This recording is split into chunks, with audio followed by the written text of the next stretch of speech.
याणं ते अलोहसे हराणं नमोऽस्य आसवसिद्धाणं सम्मत्यनाणदंसणं वीर्यं सुमन्तव्यवेगहणम् अग्रलग्मपवाहं मठ्ठगुणहन्ति सिद्धाणं तौ सिद्धेण सिद्धे संजम सिद्धि चरित सिद्धेय नाणं मिदंसणं य सिद्धे शीर्षणमंसामि ज्वलनंतानंत सिद्ध परमेश्वरी भगवान की, महावीर भगवान की, मुनि कुंजर ज्येष्ठाचार्य गुरुवर आदि सागर जी महाराज की, तीर्थ भक्त शिरोमणि आचार्य श्री महावीर कीर्ति जी महाराज की, वात्सल्य रत्नाकर शिक्षणिमल सागर जी महाराज की, परम पूज्य तपई स्मरण महातपो मार्तंड अचरगण सन्मति सागर जी महाराज की,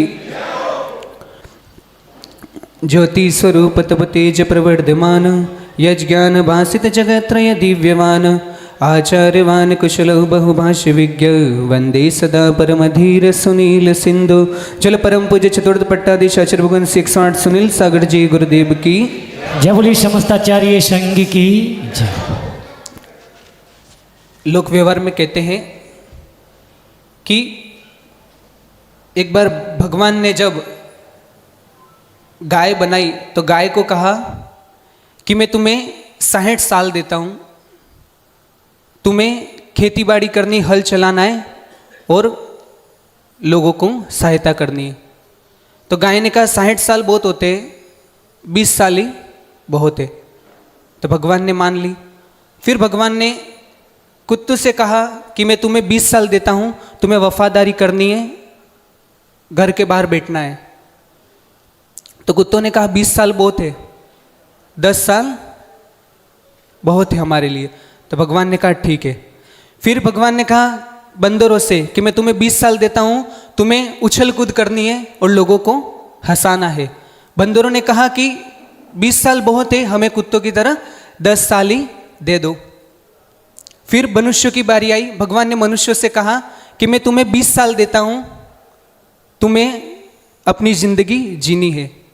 तो मनुष्य ने कहा कि 20 साल तो बहुत कम है, मैं 20 साल में क्या क्या करूँगा। तो मनुष्य ने कहा कि मुझे गाय के 40 साल दे दो, कुत्तों के 10 साल दे दो और बंदर के 10 साल दे दो। तो कितने साल हो गए? 80 साल। ये हमारी 80 साल की जिंदगी है। जो शुरू के 20 साल वो इतने अच्छे होते, इतने आनंददायक होते। बच्चों को देखो, आजकल के बच्चे तो क्या मोबाइल टीवी आदि में गेम्स में लगे हुए हैं। लेकिन जब आचार्य भगवान छोटी वय में थे तो 11 साल की उम्र में उन्होंने पहला भाग, दूसरा भाग, तीसरा भाग, चौथा भाग, पांचवा भाग, छह डाला आदि का स्वाध्याय कर लिया था। आज 11 साल के बच्चे को पता नहीं चलता कि क्या होता है। 11 साल की उम्र में 6 भागों का उन्होंने, 5 भाग 6 डाला का उन्होंने स्वाध्याय किया। 12 साल की उम्र में उन्होंने इष्टोपदेश आदि ग्रंथ का स्वाध्याय किया। 13 साल की उम्र में द्रव्य संग्रह का स्वाध्याय किया। 14 साल की उम्र में रत्नकरण, शावकाचार्य, तत्वार सूत्र जैसे ग्रंथों का स्वाध्याय किया। जिन ग्रंथों के इस उम्र के बच्चे नाम नहीं जानते, शायद आज आप भी नहीं जानते। कल जब आचार्य भगवान ने प्रवचन में बोला कि तत्वार सूत्र के पहले अध्याय के पहला सूत्र बोलो, पहले महिलाएं बोलो, तो महिलाओं ने जो पढ़ी लिखी थी उन्होंने तो बोल लिया। उनकी तेज आवाज आई। जब पुरुषों की बारी आई तब वहां पर 20 साल से लेकर 80 साल के पुरुष थे, लेकिन उनकी आवाज एकदम मंद थी। हमको तत्वार सूत्र के पहले अध्याय का सूत्र भी नहीं ध्यान था। लेकिन उस 14 वर्ष की उम्र में जिन्होंने तत्वार सूत्र का अध्ययन कर लिया, कंठस्थ कर लिया, 15 साल की 16 साल की उम्र में जिन्होंने गोमठ सार, कर्मकांड, जीवकांड जैसे ग्रंथों का स्वाध्याय कर लिया, हम लोगों को उन ग्रंथों के दर्शन दुर्लभ होते हैं। 17 साल की उम्र में जब मोराजी में पढ़ते थे तब 17 साल की उम्र में उन्होंने 10 लक्षण में प्रवचन करने के लिए गए थे। और जहाँ पे प्रवचन करने गए थे, बरनामा ऐसा कोई गांव है, बरनामा, तो वहाँ पर प्रवचन करने के लिए गए। तब समाज ने बोला ये छोटा सा बच्चा क्या प्रवचन करेगा, हमको क्या सिखाएगा, हम इतनी उम्र के लोग हैं, ये छोटा सा बच्चा हमको क्या सिखाएगा। लेकिन जब आचार्य भगवान का वहाँ प्रवचन हुआ, जो उनके अध्ययन था, जो उनका गहन चिंतन था, जो उनकी प्रवचन शैली थी, वो पूरी समाज देखती रह गई कि छोटा सा बालक इतना विद्वान हो सकता है। बचपन से ही बच्चों को संस्कार देने पड़ते हैं, गर्भ से ही बच्चों को संस्कार देने पड़ते हैं। आजकल जब माँ के गर्भ में बच्चा हो तो माँ मोबाइल चलाती है, इंस्टाग्राम पे रील्स स्क्रॉल करती है, तो बच्चा भी पैदा होते भी इंस्टाग्राम पे रील्स स्क्रॉल करता ही पाया जाता है।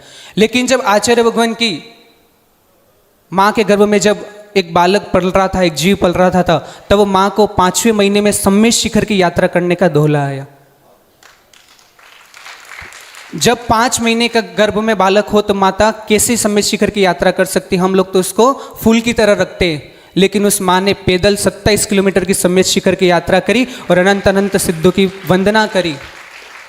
कल अश्विन कृष्णा दशमी आचार्य भगवान का तिथि के अनुसार जन्म दिवस है, अवतरण दिवस है।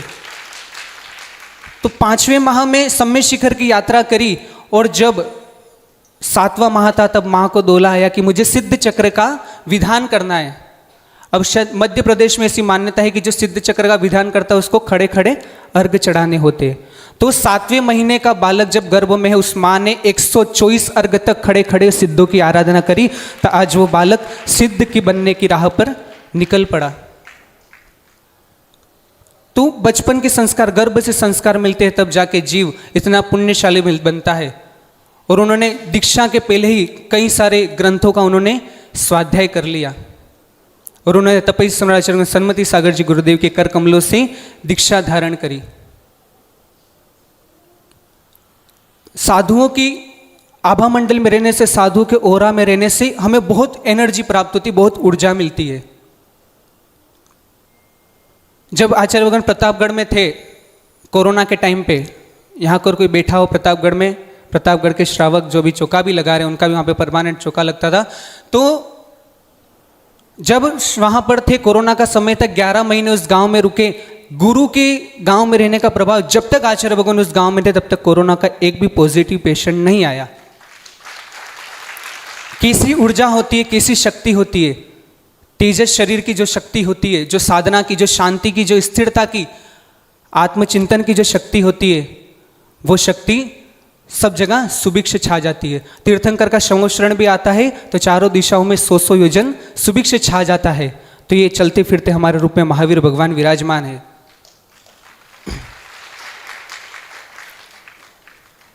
एनर्जी, हम लोग स्कूलों में पढ़ते हैं फिजिक्स में एनर्जी के बारे में, है ना, पोटेंशियल एनर्जी, काइनेटिक एनर्जी।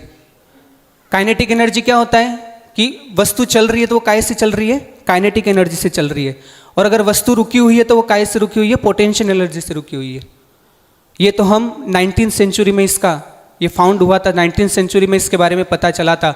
लेकिन अपने तीर्थंकरों ने जिन धर्म में अनादिकाल से यह है कि 6 द्रव्य अपने आप में शाश्वत है, जिसमें एक धर्म द्रव्य और अधर्म द्रव्य भी आता है। धर्म द्रव्य कहता है कि वस्तु, धर्म द्रव्य क्या करता है? वो वस्तु को चलने में सहायक होता है। और अधर्म धर्म क्या होता है? जो वस्तु को ठहरने में सहायक होता है। और हम लोग स्कूल में पढ़कर बड़े बड़े साइंटिस्टों के नाम लेते हैं। जब न्यूटन ने ये पता किया था कि भाई ऊपर से सेब नीचे गिर रहा है, तब उसको लगा कि अगर कोई वस्तु ऊपर है तो वो नीचे आएगी। क्या उसके पहले एप्पल नीचे नहीं गिरता था? गिरता ही था ना। तो यही चीज अनादिकाल से जैन शास्त्रों में कही गई है कि 6 धर्म अपने आप में शाश्वत है, कोई किसी का करता धरता नहीं है। तो ऐसे आचार्य भगवान हमारे बीच में विराजमान है। तो उनकी भक्ति करने से हमको क्या लाभ होता है? तो रत्नकर्ण शाकाचार्य में 115 नंबर का श्लोक है, गुरु की भक्ति करने से, मुनियों की तपस्वियों की भक्ति करने से उन क्या मिलता है? उच्च गोत्र प्राप्त होता है, उच्च कुल प्राप्त होता है। उनकी मुनियों की भक्ति करने से, मुनियों को दान आदि देने से भोग मिलते हैं। मुनियों की उपासना करने से हमारी भी पूजा होती है। हम लोग पड़गान करते हैं, कंटिन्यू दान वगैरह देते हैं, तो हमें भी कहीं ना कहीं अच्छा फायदा होता है। लोग बोलते हैं कि हमें दिन भर हमारे परिणाम अच्छे बने रहते हैं कि हम लोग गुरु की उपासना करने से पूजा होती है ना। कि कोई अगर बहुत गुरु भक्त हो तो हम लोग जब उसको मंच पे बुलाते हैं तब उनका नाम लेते हैं कि ये महान गुरु भक्त है। और गुरु की भक्ति करने से, गुरु की स्तवन करने से कीर्ति की प्राप्ति होती है। तो हम लोग, हमारे बीच में ऐसे आचार्य भगवान विराजमान है, हम लोग उनकी निरंतर भक्ति करते रहे। उनकी भक्ति करने से, उनके सानिध्य में रहने से कहीं जन्मों के कर्मबंध हमारे शांत हो जाते हैं। हम मुनिराजों के आचार्य परमेश्वर की भक्ति कैसे करें, उनके वंदना कैसे करें।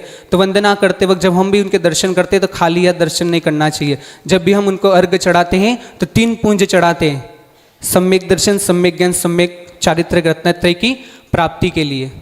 और पुरुष वर्ग हो तो गवासन से पंचांग नमस्कार या अष्टांग नमस्कार करना चाहिए, या फिर महिला हो तो गवासन से मुनिराजों को वंदना करना चाहिए, उनकी भक्ति करनी चाहिए, उनका स्तवन करना चाहिए। क्योंकि ऐसे तपस्वी, ऐसे साधु इस काल में दुर्लभ है। सम्यक कुमुदी में एक श्लोक कहा है, शैले शैले न माणिक्यम मौक्तिकम न गजे गजे साधवो न ही सर्वत्र चंदनम न वने वने। प्रत्येक पर्वत में माणिक नहीं होता है, प्रत्येक गज के गंडस्थल में मणि नहीं होता है, और प्रत्येक वन के में चंदन के वृक्ष नहीं होते। ऐसे ही सर्वत्र साधु पाना दुर्लभ है। तो हमें अवसर, बहुत महान अवसर प्राप्त हुआ, किशनगढ़ में चतुर्मास हो रहा है और ऐसे चलते फिरते भगवान तीर्थंकर स्वरूप आचार्य परमेश्वर हमारे विराजमान है। तो हम लोग सब उनकी भक्ति करें, उनकी उपासना करें और अपने जीवन को मंगलमय बनाए। यही मंगलमय भावना। जय बोले परम पूज्य आचार्य उगन सुनील सागर जी गुरुदेव की।